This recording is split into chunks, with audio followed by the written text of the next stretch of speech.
قاضی علم دین شہید نے جوگی راجپال کو قتل کیا تھا، عدالت جا کے درخواست دی تھی کہ سیدھا خنجر مارا تھا۔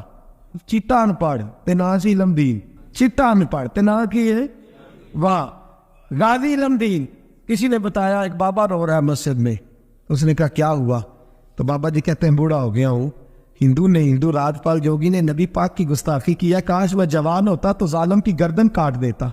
تو گھر گیا ہے، پیسے لیے اماں سے، اماں کہتی ہے تو خرچہ کرتا ہی نہیں، نہ تیرا سگریٹ نہ پانی، کیا ہو گیا؟ کہا اماں پت چاہیے، خنجر لیا، اس کو خنجر کو چھپایا اور راجپال جوگی کو قتل کیا، خود جا کے تھانے گرفتاری دے دی، پہلے لاہور کی جیل میں رکھا۔ غازی صاحب جیل میں تھے اور ظالموں یہ کہنے والوں کہ یہ سیکولر ملک ہے، سیکولر شخص نے بنایا ہے، محمد علی جناح خود جیل میں گئے، لکھا ہے کہ محمد علی جناح کو اقبال نے مجبور کیا، گئے خود جیل میں گئے، اور غازی اتنا ساتا تھا، پوٹھا چھاپتا، نہ قرآن شریف ناظرہ پڑھا، نہ کوئی اور بات پڑھنی آتی۔ قائد اعظم نے اردو میں بات کی تو غازی کہنے لگا جناح صاحب مجھے اردو نہیں آتی، کوشش کر کے پنجابی بولو۔ محمد علی جناح کہنے لگے اگر تو ایک باری کہہ چڑے نا کام میں نہیں کیتا ہوں، تو بس اینا کہہ دے میں کیتا تے تینوں میں تے ملکاں دے مقدمے لڑنا تو جت جانا، تو ایک باری کہہ دے کہ میں کام میں بولے میں کام نہیں کیتا تے تینوں پھائے دنیا دی طاقت لا سکدی۔ تے کہندے نے قائد اعظم دا ہاتھ پڑھ کے نا سجا اپنا بھی ہاتھ، کہنے لگے السلام علیکم تسی جاؤ چنگی صلاح دین آئے ہو، ایک کی تے کام کیتا ہے او تو بھی مکر جاؤ، ایک کی تے کام کیتا ہے او تو بھی مکر جاؤ، جاؤ اپنا کام کرو تو ابھی لے کا ہی نہ۔ امیر ملت پیر جماعت علی محدث علی پوری چلے، تاجدار گولڑا حضرت شیخ وقت پیر سید میر علی شاہ صاحب گئے ملنے، حضرت خواجہ شمس العارفین سیال بھی گئے جیل میں ملنے، تو غازی صاحب نے ہاتھ چومے کہا او سید زادو میں ان پڑھ بھی میں غریب بھی، تم میرے پاس ملنے آ گئے ہو؟ اچھا بڑی بندہ نوازی کی آئے ہو تو کوئی بات ہی سناؤ۔ تو پیر جماعت علی شاہ صاحب بڑے پکے حافظ تھے، کہنے لگے تو قید میں، حضرت یوسف بھی قید میں تھے، تجھے سورت یوسف نے سنائے؟ حضرت یوسف نے بھی قید کاٹی ہے تو یہ سورت یوسف نے سنائے؟ غازی صاحب کہنے لگے سناؤ، تو پیر صاحب نے پڑھنی شروع کی تو رونا بھی شروع کر دیا، پڑھنی شروع کی تو رونے لگے، تو جب روئے ہج کی ودی تو کچھ زیر زبر لفظ آگے پیچھے ہو گیا، ان پڑھ غازی جس نے پڑھا ہی کچھ نہیں، پیر صاحب سے کہنے لگا حضور غلطی لگ گئی ہے ذرا صحیح کر کے پڑھی، اس کی غلطی لگ گئی ہے ذرا صحیح کر کے پڑھے، تلاوت روک دی، صدق اللہ کہنے لگے اور تو پڑھا ہی نہیں، تو نے نظر والے تھے نا تینوں، پڑھا ہی نہیں، سچی بات کر، کھول کے بات کر کیا ہے؟ تو غازی علم دین کہنے لگا تسی بزرگ ہو، تسی نہ ہوندے تو میں کدی نہ دسدا، تساں سارے پھٹی تے بہ کے حافظ گل پڑھے ہیں، تے اتھے جدوں راتی نیرا پیندا جے مدینے والا چن آپ ہی آ جاندا ہے۔ میرے عزیزو غازی صاحب کہنے لگے میں نے تو رسول اللہ سے پڑھا ہے نا، میں نے تو بددعا والے نبی سے بددعا سورت پڑھی ہے، میں نے یاسین والے نبی سے سورت یاسین پڑھی ہے، میں نے تو سارا کچھ پڑھا ہے نا۔ غازی علم دین کو پھانسی لگائی تھی انگریز نے، شکوہ کوئی نہیں تھا۔ غازی عبدالقیوم کو پھانسی لگائی تھی انگریز نے، شکوہ کوئی نہیں تھا۔ عامر چیمہ کو شہید کر دیا تھا انہوں نے، ڈنمارک والوں نے، ہمیں شکوہ کوئی نہیں تھا، پر ہمارا درد بڑھتا جا رہا ہے۔ اس شخص کو اپنوں نے مار ڈالا ہے، اپنے نے مار ڈالا ہے، تیر کھا کے جو دیکھا کمی گاہ کی طرف تو اپنے ہی دوستوں سے ملاقات ہو گئی، اپنوں نے مار ڈالا، اپنوں نے ظلم کیا ہے۔ غازی علم دین کا جنازہ اٹھا تو لوگ کہتے ہم نے دیکھا کہ 90 سال کے بوڑھے پیر بھی ننگے پیر چل رہے ہیں اور منتیں کر رہے ہیں ذرا ہمیں موقع دے دو، اس کی جنازے کو کندھا تو دے دے، ذرا موقع دے دو، جنازے کو کندھا تو دے دے۔ کہتے ہیں جنازہ پڑھ کے تو علامہ اقبال نے دڑکی لگا دی، دوڑنا شروع کر، اقبال دوڑتے دوڑتے دوڑتے دوڑتے جنازہ پڑھتے ہی قبر میں پہنچے غازی علم دین کی، تو لوگوں نے کہا اقبال بوڑھا آدمی ہے، گر جا، کہنے لگا چپ کرو، باقی سعادتیں سب کو مل گئی ہیں، اس کو دفن میں نے کرنا ہے، اس کی قبر میں پہلے اتروں گا۔ اقبال نے رکھا نا جب ہاتھ پہ تو اقبال کی چیخ نکلی اور رو کے کہنے لگا علم دین اور تو نمبر لے گیا تو میں شعر ہی لکھتا رہ گیا، تو نمبر لے گیا تو میں شعر ہی لکھتا رہ۔ میرے عزیزو یہ ناموس رسالت کے پہرے دار، اور یاد رکھو بندے اگر یہ ڈیوٹی نہیں کریں گے تو نہ کرے، رب خود پہرے دار ہے اپنے نبی کی عزت، اللہ خود محافظ ہے اپنے نبی کی۔ یہاں لوگوں کی مصلحتیں ہیں، لوگ سوچ سمجھ کے چلتے، سوچ سمجھ کے بولتے ہیں، رہنا تو یہاں کئی صدیاں ہیں، مرنا جو نہیں، اس لیے ذرا پھینک پھینک کی قدم رکھتے ہیں اور سوچ سمجھ کے چلا کرو دنیا کے لیے۔ محبوب سے محبت کرنی ہو تو سوچا نہ کرو، پیار کیا کرو، نبی پاک صلی اللہ علیہ وسلم نے فرمایا کہ جناب عائشہ کے ساتھ میرا نکاح اللہ نے آسمانوں پہ کیا ہے. اس نے حدیث پڑھ لی تو سویرے اٹھی اس نے بھی ایک فتویٰ دیا. ایک بی بی تھی, نام تھا محمدی بیگم.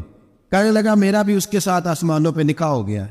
پھر ساری زندگی محمدی بیگم کی منتیں ہی کرتا رہا. اس نے کہا میں نے نہیں کرنا تیرے بے ایمان کے ساتھ نکاح. اب ایک نیا بہانہ میں سنتا ہوں, نیا بہانہ. کہتے جی پاکستان کی اسمبلی نے انہیں کافر کہا ہے. اسمبلی وزیر اعظم صاحب شیخ الحدیث ہیں آپ کے. اسمبلی میں جو لوگ بیٹھتے ہیں شیخ, ان کا کیا کفر اسلام سے, کیا وہ کسی کو کہیں گے بیچارے.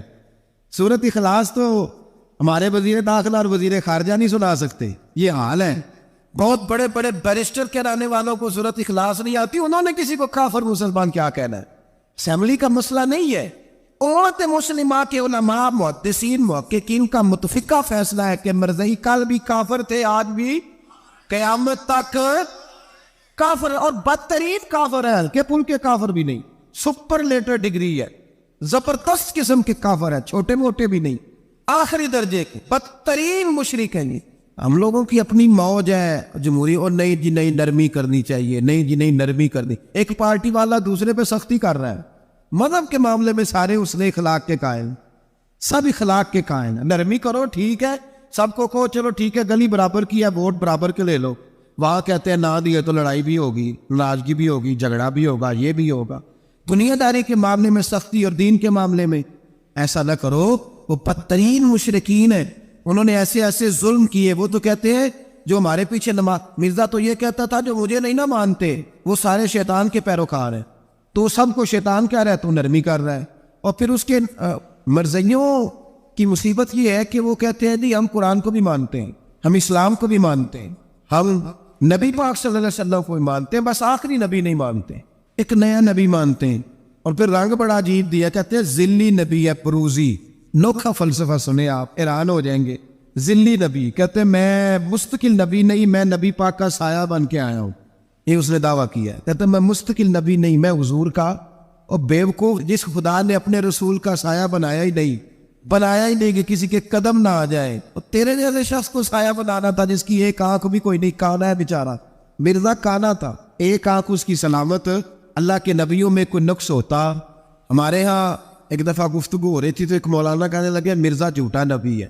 استادوں نے روک دیا, کہنے لگے یہ لفظ بھی نہیں کہنا, جو نبی ہوتا ہے وہ جھوٹا نہیں ہوتا, اور جو جھوٹا ہوتا ہے وہ نبی. یہ لفظ بھی نہیں کہنے, اس کو جھوٹا نبی نہیں کہنا.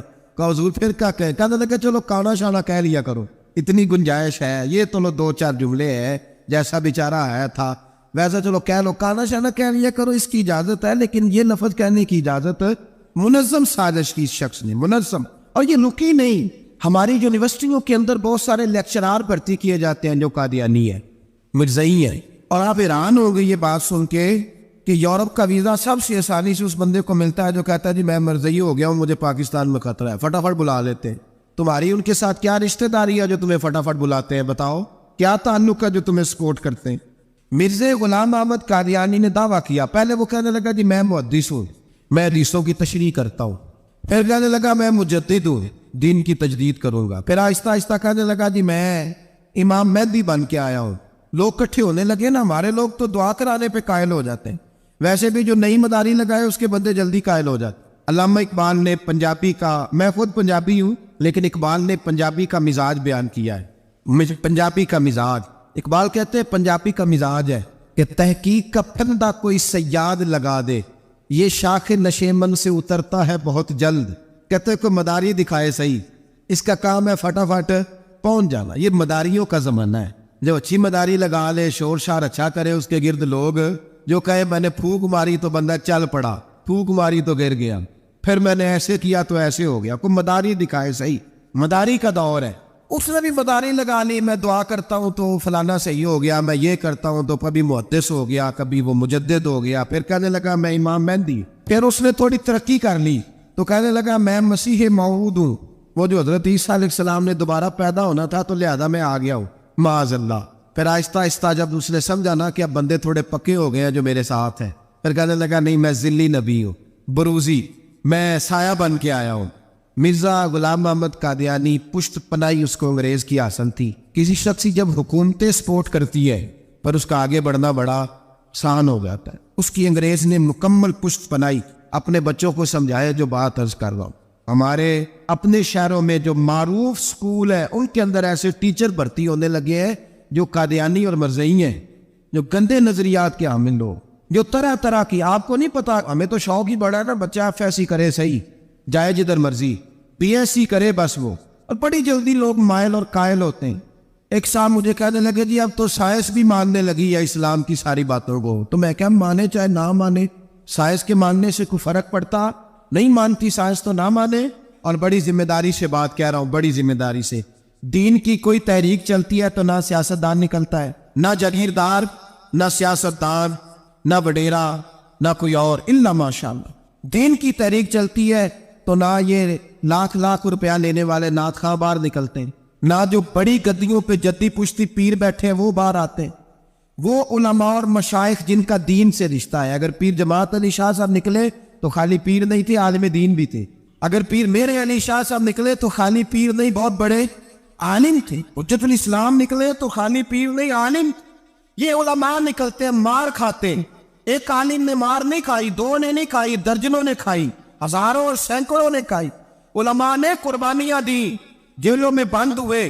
علامہ محمود رضوی صاحب رحمۃ اللہ تعالیٰ علیہ کو پکڑ کے لاہور کے قلعے میں بند کیا گیا، اور انگریز نے اس قدر سخت سزا دی کہ علامہ کو باندھ کے ختم نبوت کی تحریک چلانے کے جرم میں الٹا لٹکا کے تو نیچے توڑی ڈال کے اور چیزیں ڈال کے دھواں جلا دیا گیا۔ ان کے ناک میں دھواں جاتا تھا، ساری زندگی دمے کے مریض رہے، دو تین باتیں بھی کھول کے نہیں کر پاتے، اس قدر زیادہ اذیت دی گئی علماء کو، اس قدر زیادہ۔ علامہ عبدالحمد بدایونی رحمۃ اللہ تعالیٰ علیہ فرماتے کاٹنے والے جانور ہماری شلواروں میں ڈال کے نیچے سے باندھ دیا جاتا ہے، کہا جاتا تھا اب ختم نبوت کی بات کرو، لیکن کوئی شخص بھی ایک منٹ کے لیے بھی پیچھے ہٹنے کو تیار، قربانیاں دے کر قربانیاں ان بے ایمانوں کو کافر قرار دلوایا۔ اور پھر پتلے حریت امام وقت حضرت علامہ شاہ احمد نورانی رحمت اللہ علیہ اور مولانا عبدالستار خان نیازی کو سزائے موت کا حکم ہوا۔ مولانا ابو الحسنات اعلیٰ حضرت کے خلیفہ تھے، ان کے صاحبزادے سید خلیل احمد صاحب رحمت اللہ تعالیٰ علیہ کو سزائے موت کا حکم ہوا کہ مرزائیوں کے خلاف انہوں نے علم بلند کیا، وہ تو پاکستان بنا۔ پھر جدوجہد شروع ہوئی، پھر زور ہوا، پھر علامہ نورانی رحمت اللہ علیہ کی قیادت میں پورے زور اور شور کے ساتھ تحریک چلی۔ آخر مجبور ہوئے اس دور کے وزیر اعظم بھٹو صاحب، مجبور ہو گئے اور کہا ٹھیک ہے سویرے میں مرزے کے پوتے کو بلاتا ہوں، آپ اسمبلی میں بیٹھ کے بات کریں، ان سے گفتگو کریں، اگر ہم قومی اسمبلی کے ممبران نے دیکھا واقعی جھوٹا ہے تو ہم انہیں اقلیت قرار دے دیں گے۔ علامہ نورانی حضرت ابو بکر صدیق کی اولاد تھے اور میرے اعلیٰ حضرت فاضل بریلوی رحمت اللہ علیہ کے خلیفہ کے بیٹے تھے، اور خود حضور مفتی اعظم ہند رحمت اللہ علیہ کے مرید تھے۔ حضرت علامہ نورانی ساری زندگی ایسا لباس پہنتے تھے کہ اس کے اندر سلوٹ نظر نہیں آتی، امامہ اتنا حسین ہوتا تھا کہ دیکھنے کو دل کرتا تھا، اور گاڑی میں بہترین میں بیٹھتے تھے، لیکن مکان ساری زندگی کرائے کا رہا، کرائے کا۔ لوگ کہتے ہیں ملنے جاتے تھے، سیڑھیوں سے اترتے تھے تو علامہ نورانی سیڑھیوں پہ بٹھا لیتے تھے، کہتے دو ہی کمرے ہیں اور میں آپ کو بٹھا نہیں سکتا، گھر میں جگہ نہیں۔ تو کہا حضرت آپ اجلے تو بڑے نظر آتے ہیں، تو آپ فرماتے لباس دنیا کو دکھانے کے لیے پہنا ہے، اور باقی تو سارا میرا معاملہ خدا رسول کے ساتھ ہے، میں جانوں اللہ رسول جانے، میں بھکاری بن کے نہیں جینا چاہتا، خودداری کے ساتھ وقت گزارنا چاہتا ہوں۔ علامہ نورانی کہتے ہیں جس رات صبح اسمبلی میں مناظرہ ہونا تھا تو میں سوچنے لگا آج رات کیا کروں، تو پھر مجھے خیال آیا میں نے وہی کرنا ہے جو بدر کی رات میرے مصطفیٰ نے کیا۔ ساری رات میں مصلی پہ بیٹھا رہا، کہتے ہیں بس اونگ لگی تو بات بن گئی، آنکھ لگی تو بات بن گئی۔ کہتے سحری کا وقت ہوا تو دستک ہوئی دروازے پہ، دو تین نادان دوست کہنے لگے آپ ہمارے گھر آئے، فرماتے میں ان کے گھر گیا، جب ان کے گھر پہنچا تو وہاں مرزئی اور قادیانی 10 کروڑ روپیہ بریف کیس میں بند کر کے لائے اور کہنے لگے مولانا یہ بیانہ ہے، بیانہ، یہ آپ بیانہ پکڑ لیں، اور باقی پیسے بعد میں سنا ہے مکان بھی کرائے کا ہے، سنا ہے آپ کے پاس کوئی پراپرٹی نہیں، یہ بیانہ لے لیں باقی بعد میں آئے گا۔ علامہ نورانی کہتے ہیں میں نے جب پیر کی ٹھوکر لگائی تو بریف کیس کھل گیا اور اس میں کروڑوں روپے بکھر گئے۔ مجھے کہنے لگے پیسے دیکھ کے تو آپ کو خیال آ گیا ہوگا کہ بچوں کے لیے بھی کچھ سوچنا ہے، پیچھے بھی پلٹ کے دیکھنا ہے۔ تو نورانی صاحب رحمت اللہ علیہ فرمانے لگے میں نے کہا ہاں میں وصول تو کر لیتا، پر تم نے قیمت بڑی تھوڑی لگائی، ایمان بیچنا اتنی تھوڑی قیمت، میری تو رات زیادہ قیمت لگ گئی ہے، بڑی زیادہ قیمت، میں تو بک گیا ہوں پہلے سے۔ کہنے لگے آپ کی کیا قیمت لگی ہے؟ فرمانے لگے رات میں درود پڑھتے پڑھتے سویا ہو تو مدینے والے رسول کا دیدار نصیب ہوا ہے، اور نبی پاک نے تھپکی دے کے کہا فکر نہ کرنا میں تیرے ساتھ ہوں۔ تو کہنے لگے جس کی قیمت محمد عربی لگائے کوئی اسے خرید سکتا ہے؟ سویرے میدان لگے گا اسمبلی میں، اور میں اسمبلی کے فلور پہ ثابت کروں گا تم کل بھی بے ایمان تھے، آج بھی بے ایمان ہو، قیامت تک کون بے ایمان ہی رہو گے۔ اتنا مرضی پڑھ جاؤ، لکھ جاؤ، اتنی مرضی بڑی عبادت گاہیں بنا لو، جتنے مرضی شور کر لو، اور جتنے مرضی کینیڈا اور امریکہ تمہارا ساتھ دے لے، ہمارے رسول آخری نبی ہے، حضور آخری نبی ہے، یہ امت کا متفقہ عقیدہ ہے، اس میں کسی کو رکھنا ڈالنے کی اجازت ہے؟ آپ فرماتے ہیں سویرے وہ آیا، بڑے زور سے آیا، کبھی انگریزی بولتا، کبھی کوئی بولی بولتا، لیکن احمد رضا کے دروازے کا ایک فقیر ایک بات ہی کرتا، وہ رضا کے نیزے کی مار ہے کہ عدو کے سینے میں غار ہے، کسے چارہ جوئی کا وار ہے، کو جو وار وار سے پار۔ کہتے ایک اور مولوی صاحب بھی آئے میرے ساتھ مناظرہ کرنے، ان کی اپنی کتاب سے نکل آیا کہ نبی پاک کے بعد آخری کوئی اور نبی آ جائے تو فرق نہیں پڑتا، اپنی کتاب سے، ان کے دارالعلوم بانی، دارالعلوم بنانے والے کی کتاب سے نکل آیا۔ تو مولوی وہ مرزا کہنے لگا تم نے بھی تو لکھا ہے، ہم نے کہا یہ بھی بے ایمان ہے، اعلیٰ حضرت کہہ چکے ہیں یہ کافر ہے، یہ بھی تمہاری طرح کا ہی ہے ظالم، لہذا اس کی بات کا کوئی اعتبار نہیں ہے، کافر قرار دے دیا گیا۔ کفر تو ہو گیا، اقلیت تو ہو گئی، لیکن وہ آج تک اپنی حرکتوں سے باز۔ ہمارے بچوں کو پتہ ہی نہیں یہ کتنے غلط ہیں، ہمیں خبر ہی نہیں کہ یہ کتنے برے ہیں۔ بھائی ایک صاحب سے میری ایک دفعہ بات ہوئی، چودھری صاحب تھے، گفتگو ہوئی تو کہنے لگے جی ختم نبوت نہیں مانتے تو ختم ہو گیا مسئلہ، اللہ ناراض ہو جائے گا، ختم نبوت نہیں مانتے تو اللہ ناراض ہو جائے گا۔ میں نے کہا جناب کے کتنے بچے ہیں؟ انہوں نے لگے 4، زمین کتنی؟ 20 کلے، کتنے آئے بولیے؟ تو میں نے کہا کہ نیا بندہ آ کے کھڑا ہو جائے کہ میں بھی آپ کا بیٹا ہوں تو آپ راضی ہے؟ مثال دے رہا ہوں سمجھانے کے لیے، بلا مثال و بلا تشبیہ، آپ راضی ہو جائیں گے؟ بولے نہیں تو چپ کر کیا کھڑا، چل کوئی نہیں، 4 کو بھی وڑ رہے تھے 5 وڑ لینے، ہو جائے گا ایسا؟ عجیب بندے ہو، جو کام جو تمہارا بیٹا نہیں، جب تم اسے بیٹا پالنے کو تیار نہیں تو جو اللہ کا نبی نہیں، وہ میدان میں کھڑا ہو گیا میں بھی ہوں، تو یہ کس طرح قابل قبول بات ہے؟ اور ایک بھائی سگے بھائی کو جائیداد دینے کو تیار نہیں تو ایک اور آ کے شامل ہو جائے کہ مجھے بھی شامل کر لو، چلو کوئی نہیں فرق پڑتا، اتنی زمین ہے ابے کی، اتنی زمین ہے ابا جی کی، مجھے بھی شامل کر لو، تو لوگ تو قتل کر دیں گے کہ جب تو ہے نہیں تو ہمارا بھائی بنتا کیوں ہے؟ او خدا کے بندے، عجیب فلسفہ حیات ہے، عجیب زندگی ہے، فٹافٹ ہی لوگ مان لیتے ہیں۔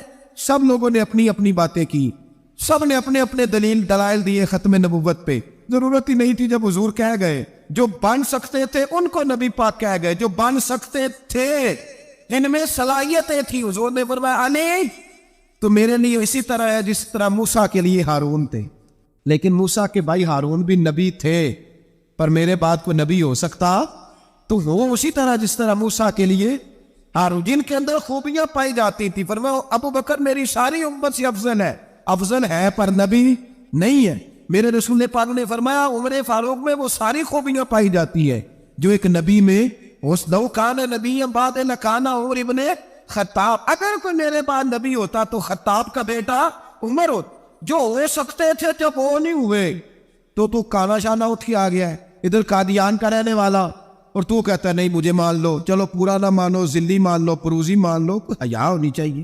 اور بڑے بڑے سیانے بندے کو آج تک پتہ ہی نہیں کہ یہ ذلیل کتنے ہیں، ان کے اندر خباثت کتنی پائی جاتی ہے۔ میرے رسول پاک علیہ امت کے لوگوں نے اپنے اپنے دلائل دیے، نبی پاک کی امت نے اپنے اپنے۔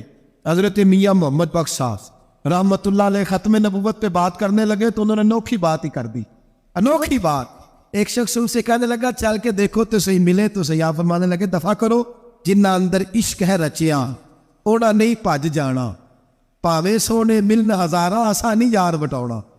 ہم نے دائیں بائیں دیکھنا ضرورت ہی نہیں، ہمارے رسول نے کوئی کمی چھوڑی نہیں، باقی آ رہے ہیں یہاں خیرات دینے۔ حضرت موسیٰ کہہ رہے ہیں اللہ اپنے آخری نبی کی امت میں شامل کر لیں، تو ہمیں کیا ضرورت ہے پتہ بھی کرنے کی؟ اور سن لیں، یہ یاد رکھے بات، امام اعظم ابو حنیفہ رحمۃ اللہ علیہ فرماتے اگر کسی بندے نے دعویٰ کیا کہ میں نبی ہوں، دعویٰ کیا کہ میں نبی ہوں، اور سامنے والے نے اسے یہی کہہ دیا نا کہ اگر تو نبی ہے تو معجزہ دکھا، تو یہ کہنے والا بھی کافر ہو گیا، اس لیے کہ اس نے تو دلیل مانگ لیا، یہ تو تھوڑا سا متفق ہوا ہے۔